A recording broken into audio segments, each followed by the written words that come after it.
Welcome back to Chops Garage. Today I've been inundated with warranty claims. Got this Ford Ka back in, running lumpy as hell. Plugged it in and it turns out that the wiring loom for the injectors is playing up. Injector number 4 isn't firing right, so it's running super lumpy.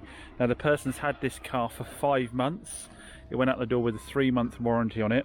They've put about 10,000 miles on it since they've had it in those 5 months. The part I can get second hand, which I think is going to be fine for it, at about £40.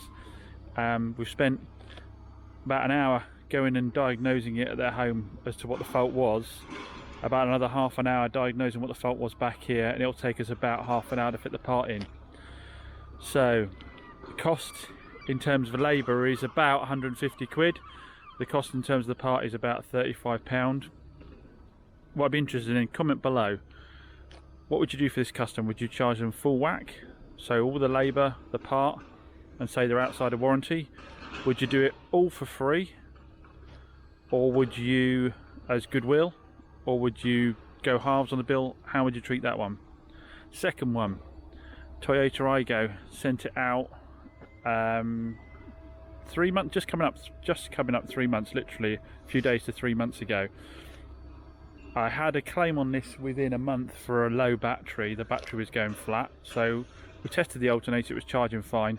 We put a new battery in it, and she's had it for a month and a half since then, and she's now complaining that the battery is going flat again. Tested the alternator and it's working fine. There's a battery drain on it somewhere. So again, the thing is, she's leaving the car sitting for weeks on end before she uses it. It's only going out every now and then as a learner cut for a daughter, and it's sitting on a driveway for ages in between. What are we going to do on that front? Again, comment below what you do in that situation. Right, third one we've got up, another Toyota Aygo. Now this is the one that had a leak in it. I sold this with a month's warranty because it was over 100,000 miles, and it's a 2008. I sold it and it's been out for about 3 months now, 3 or 4 months, this one. He brought it back to me after about a month with it misting up all the windows, and you saw in a previous video I stripped all the interior to dry it out. Now it's due to go back to him, but he's saying that it's missing the cover, which I've got in my hand, for the rear wiper motors dropped off in the boot there, and he hasn't got a fitting on the floor mat for the mat to fit down on. You know what I mean? He just slides about, it hasn't got the clip to fit it on. So he'd like those two things fitted. Now I've ordered the cover. The cover's cost me £15. That's arrived. But again, I'm interested. On a car you charge, what, let's say £1,800 for this one, I think, and only sent out with a month's warranty, and we're now 3 months in. Would you throw the cover in as goodwill because it's cost you £15 and sort the mat out, or would you charge the customer? What would you do? So yeah, we've got a lot of warranty claim stuff on the go at the moment as well. We've got the Bravo that I've stripped the interior out of as well, so I'll go and show you that one. So we've got the Fiat Bravo that I sold. Now this one I'm going to have to do, it's not even really technically warranty because it hasn't been picked up yet. Did a final test drive on it, and we've got warm air coming through one side of the vent, cold air through the other, so the heater flaps have gone inside. So that involves stripping the center console out of the car and the glove box out of the car to get to the little actuators behind the dash. Probably a best part of 4 hours of labour into that to get that done. So that is on top of those other ones that we've just been discussing. So on top of those two, on top of that one, on top of the Bravo, the Mitsubishi Mirage we sent out probably now about 2 or 3 weeks ago. The girls messaged me this morning and said that she's found a crack in the bumper. Now I know the crack in the bumper was there when I sent the car out. It was one of the blemishes on the bodywork that was already there that I didn't do as part of the overall repair because it was slightly minor. And she's messaged me and asked me, is there anything I can do? Now, again, comment below. I'm really interested in everyone's feedback on this. Comment below. What would you do in that situation? Would you bring it back in and do the little bit of paintwork for her? Or would you tell her that's the way the car went out, she bought it in the condition she bought it in? So really interested in your feedback below as to as to what you'd do in those circumstances. So Bravo's back in. For those of you who haven't seen the video on this previously or don't remember it, we bought this for £500 from BCA as a runner and driver, but it had no mechanical report on it. When it came in, the rear caliper was seized on it, and it had a leak from the engine bay of coolant. And so what we did was we found that the coolant leak was from the EGR pipe.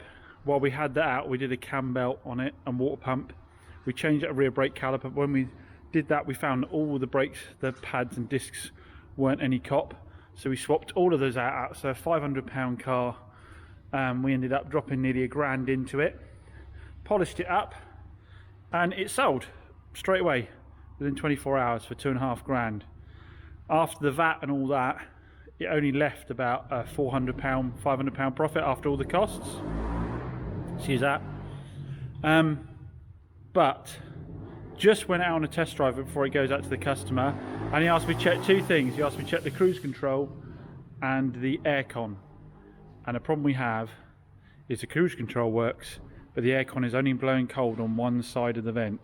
Now that is due to some motors behind the dash here braking that control the flaps behind the dashboard that control the flow of air, which means we've got to strip all of this out, all the centre console area out, the glove box, to get to the motors behind there. And on the profit that's been made, it doesn't financially stack up. So what have we done? Well, I've rang the customer, I've told them the truth, that isn't working. I found that out this morning. Do they want all of their money back because it financially doesn't stack up for me to do the fix? As I've always said, honesty is the best policy.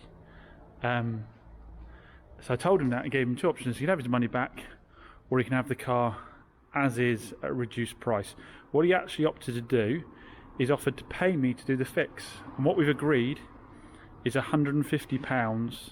However long it takes me labour-wise and parts-wise, he pays £150. I take the risk of how long it takes to do the repair, and how much the parts cost.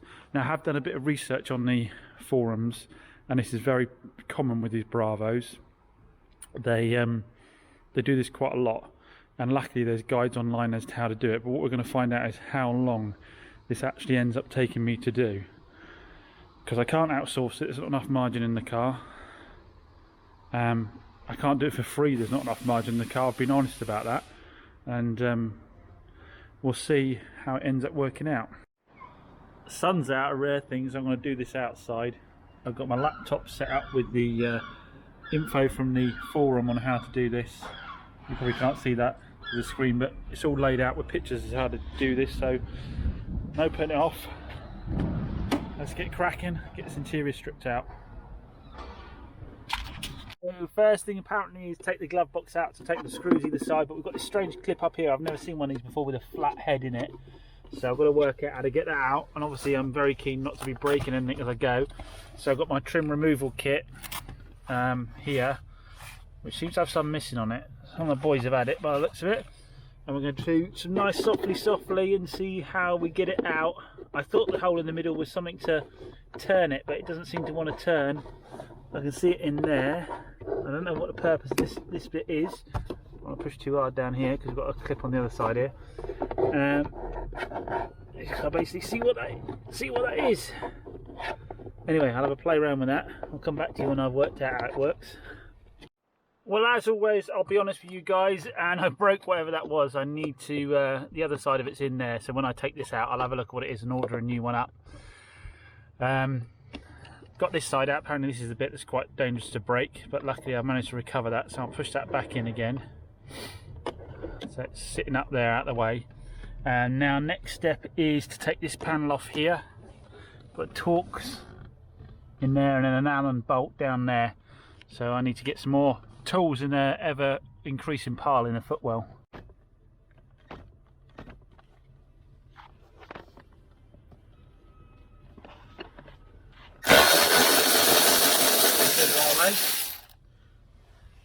I always have a little bag for all my bits when I'm doing it, then write on the bag where it came from. Now the top one, can't be bothered to swap it all over and use the power one. Just as quick just to switch over to this a second. So yeah, that's out.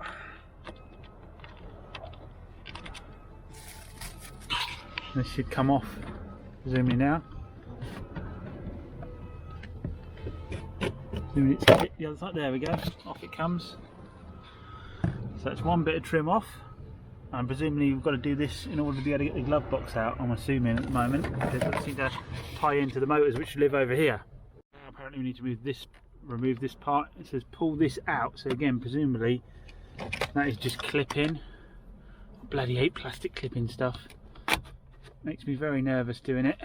So, and as you've seen already so far, I can have the touch of a baby elephant sometimes. But you just got to get on with it. They're always replaceable, these parts. You don't want to have to replace them if you can avoid it, but they always are replaceable, so just take your time. So I'm going to put this down a second and just have a little look, see at this. So it does prise out. It's got two little clips here. One stayed in there, one's come out. I think I'll probably put that one back on there again. Yeah, nervous bit. If you want to break. So remove the piece of trim below that bit we just took off, and taken the Torx out of that. Take the Torx out from below the gear lever, and all this is now, oh well, actually it's coming out. Let's just put the camera down a second and get that off. So that's off. That can be stored in the back seat. So now apparently there's some Torx here somewhere. In the picture I saw there was a cup holder here, so I don't know if this pulls away. I'm going to have to do a little bit of investigation into that, because it actually won't do that because it's got a heater on the back of it.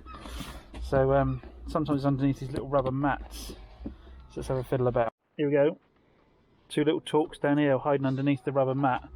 If you're ever looking for where the fixing points are, a lot of times it's underneath these little rubber mats. So we'll whip those two out. Should really put this on the gun, it will make my life a lot quicker, but just get cracking. Sometimes it feels quicker just to carry on and it's to go and get the right tool. Now I imagine, because there's normally a cup holder, this is a top section and there'll be more bolts underneath. This is like an add-on for probably a higher spec one or something. So I imagine there'll be a few more fiddly bits to get out of it yet. Let's just put the camera down a second and move that out. Right, I think I need to pull this vent before I can get this bit of trim up, so let's just pop that vent out. So pulled the vent out and the top of that popped right off. So let's go and check on the instructions on what the next step is. Okay, so the back section of that centre armrest area pulls out, and then you're left with 4 Torx conveniently located right up against the seat. Sorry, you can't see that. So they're going to be a game. I'll have to get a smaller tool to get in there and get those out. They're right there, right on the edge, in between the seat. Anyway, crack on, get it off, because we need to do that to be able to lift this section forward. And at this point, some of you are probably saying, James, why don't you move the seat forward? I just had the same idea. Now, obviously, they're much more accessible rather than trying to fight against the bolsters. Sometimes you've got to take a step back. I had a quick sip of coffee and looked at it and went, ugh. So yeah, you really do need to step back from it and have a little think for a minute. So I'll whip these out and get cracking. As I say to you guys all the time, I am not a mechanic. I'm just an enthusiast who now does it for a living, and all of these things are totally doable yourself with a bit of time and a bit of patience. And obviously the pressure normally is you've got to drive it first thing to go to work the following day or whatever, isn't it? So I understand that, but yeah, if I can do this, I am sure you can, because I can't put a shelf up at home. So yeah, it's always worth having a little tackle yourself, because labour wise, it's always the labour that costs on these jobs. This isn't going to be hard, expensive parts wise. It's going to be the labour of stripping all this out. It's going to be key. Right, so all those bolts are out now. As I said, religiously putting them in my bag as I go along. Now we've got to try and lift it from the front and see what happens there. Right, it should now lift off. If I need the gear lever up a bit higher, maybe give myself a bit more room. I imagine you've got to be a bit gentle with these things, as we said earlier. I imagine we've got to pull back a little bit from here to separate them off. I might have to put the camera down at this point until I wiggle this. So I moved the seats forward to get the back up, and now I've moved them back while I play around with the front here. it looks... Oh, so I can see some money down now. I might make a few quid out of this. Right, all goes back in the pot, doesn't it? So now I've got to basically get it over the gear lever here, the handbrake here. So again, unfortunately, I'm going to put the camera down a quick second. Put the handbrake up as high as it'll go, and it looks like we're free. And yes, £2, guys. I'm earning £2 for half an hour so far. £2.10 for half an hour so far. Game on. There is some money in this. Anyway, I'm going to hop back on the computer. By the looks of it, I've got to remove these Allens now to get the panel off this side. Maybe just one side I need to take off. I'm not sure yet. I'll read the instructions again to get into those motors in the side here. Next bit is remove all the screws here to get the side panel off. There's 2 here. Once these are undone, it looks like it should... Oh, there's 2 more up here. So take these 2 off, take these 2 off, and this side panel should come off then. Famous last words. So if we undo these, obviously videoing it as I go should help me later on should I run into any problems. I'm a bit finicky. It bothers me big time. Like these bolts here, these screws here are bright silver, and these ones down here are black. So you know, it bothers me. I like to put the right ones back in the right place as well. I know it makes absolutely zero difference to the quality of the work going on, but it just bothers me. So recording it helps me remember where exactly each one goes. Right, give me a second. I've got to get these last couple of threads off of these screws. Again, if you've got a little gun here, it's actually quite helpful, and I've got one somewhere but I can't find it right now. So we're doing it the old school way at the moment. Obviously keep a point of making sure you keep all these retaining clips on there as well, because otherwise you'll be in a world of hurt when it comes to putting it back together again. Sometimes they come off. We have a box of them here just in case. Right, 2 seconds, this last one out. Right, get those in my hand, I'll put them in the bag in a second. How free is this now? Not massively, so I need to come around the other side and double check there aren't more. So hold on a second, let's just move it off of here. Okay, so that's a bit freer, but as you can see, it doesn't want to move further back here, so don't force it. I need to come around the other side and see what screws might be living further up there. Right, I found why it's not come in. We've got a zip tie here. That means someone's been here before. Potentially they got this far and gave up, or they've had to go out fixing it unsuccessfully, or a motor's had to be changed once before, none of which we're really going to know until we get in there.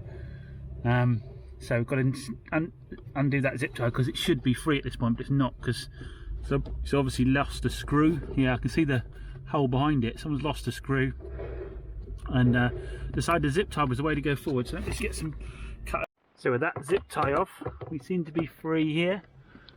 Is there one more screw up here somewhere? I don't know. So I double check again. Don't want, there's a clip there. Don't want to force anything. Out she comes. Yeah, there was a clip up the top there. Tend to leave those on because they break off if you try and put them back in the hole again. So I'll just push that in later on.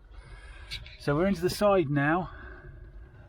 I think the idea of all of this is just to get the glove box out of the way so we can have a look. I mean, this is causing all kinds of problems. Imagine this, if I get this out of the way, it might help a little bit as well. But I'll carry on with the instructions and follow the instructions as they say, because if someone's been there before and done it, it doesn't make any sense second guessing it right now. So might be a bit of a time to have a little bit of a tidy up of the tools, because I always end up doing stupid stuff when I'm getting in a difficult angle and knocking myself on stuff like this. I get frustrated, so if I have a good tidy up, then I'll go at it with a bit more of a clear mind.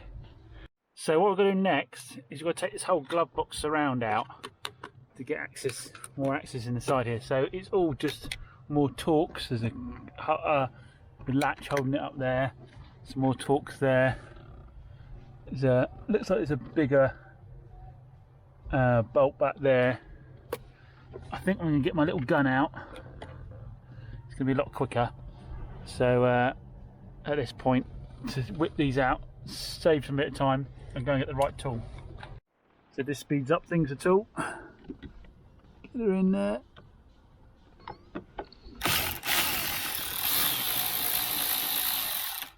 Birthday present I was bought kindly by the wife and family. Yeah, it makes life a bit quicker, doesn't it? Put those two out. We'll get another bag on the go. I'll tell you what I'm going to grab as well while I'm at it. I like to have a magnet on the go just to hold the ones that are recessed a little bit further back so I don't end up losing them. So I'll go and grab a magnet as well, I think. I'm going to work out all the rest of these. I've got a couple more up there to get. Well, they're Phillips though, handily. I decided to change to Phillips up there. Right, let's get a screwdriver. There is one Torx up here, 2 Phillips, 1 Torx, which again leads me to think someone's been in here before and hasn't put the right bolts back in the right place. Oh, losing my screws, must get another bag on the go. So yeah, what we're going to find when we actually get in there could be very interesting. So all those bolts are out now for the dash, for the glove box, sorry. I just got to bloody hate plastic clips. Just undo these plastic clips. Oh, another zip tie. Yeah, it could be from factory because this is supposed to come forwards, I think. This one. Again, I'll just get that sorted and come back to you. Yeah, so all that's now out. And now we've got access to what we're looking for. Let me get a torch. There are the suckers, and I can see why you have to do this now, because this is going to be a lot easier to get to them. And I think it's this one that's at fault. It's controlling the flaps, but we'll give it another go in a second and just double check which one it is. I should be able, once I've unscrewed it, there's a part on it that breaks. I should be able to identify if it's broken or not. But yeah, we've certainly got all the access in the world now to look at all the stuff that controls the heating flaps. So what are we in, an hour into that, I'd say? Nothing that can't be done with a set of Torx, a Phillips, a screwdriver and a bit of patience. So here's the offending article after all that effort. We've got the motor out, the flap, I don't know what you want to call it, flap actuator motor or whatever, and this should be attached to this. Move like that, but it's snapped off. Looks an awful lot like someone's glued it before, to me. Now this part can be got whole from, because I imagine that should be one moulding. So yeah, looks like it's been snapped off and then glued again. And what's probably happened is someone's done that, bodged it on, put it all back together again, it's failed again. I thought I really can't be bothered to do that again now. So yeah, the part is only, this part is only actually a tenner from Fiat. So I've ordered one of those up, but I've got to wait a few days for it to come in now. So I'm about an hour into stripping that down and getting this out. So I think assembly is going to probably take twice as long because there's a lot of fiddling about, but we'll wait now for that part to come and then we'll get it back together again. Well, sometimes you'd have no luck if you weren't having bad luck, and I've just put the motor in the Bravo, and I've just discovered that I actually have, let me get you the light, oh, these are all the tools, another broken one. So I put it back together again and still didn't have air coming through the right vent. I had a look at the other motors and discovered that I've got another one with a broken cog off of it. But it's the third one which lives behind this metal panel. And you can get to 2 screws at the top, but you can't get to the bottom screw. Rather than fight it for ages, I made a decision, an executive decision to do this. I've drilled a hole in this aluminium here. It's just not a structural part of the car, it's just a frame to hold the all the accessories and the dash on, and it's just aluminium. So I just drilled a hole directly opposite, and I think someone will be thanking me later on if they have to do the same job, because you just couldn't get to the screw, the bolt behind it. So I replaced the motor in the one here at the top. I'm going to replace the motor, replace the cog on that one. I'm going to replace it on that one as well to completely future-proof it. So I'll have to order 2 more, one for that one and one for the one that lives down there right at the back. On this motor, you can see here how it's broken off inside the servo, or whatever you want to call the little box. It's broken off just there. Did the same in that top one, so inevitably that one's going to go at some point, so I might as well do all three while I'm at it. I'm sure the customer will he's going to be annoyed having to wait a little bit longer for it, but I'm sure he'll appreciate it in the long run, because if you had this job done by a garage, it would be quite expensive. But yeah, not catching a lot of luck on stuff at the moment. But I guess that's the way it's go. When it gets like that, you've just got to keep pushing through, because there's months where things go your way, you have to do very little to the cars and they all go out. But yeah, it's sometimes you just have to keep on pushing through and just get past it. So we'll get it done. We'll get it put back together again. It's just lots of labour. Anyway, I'm off home.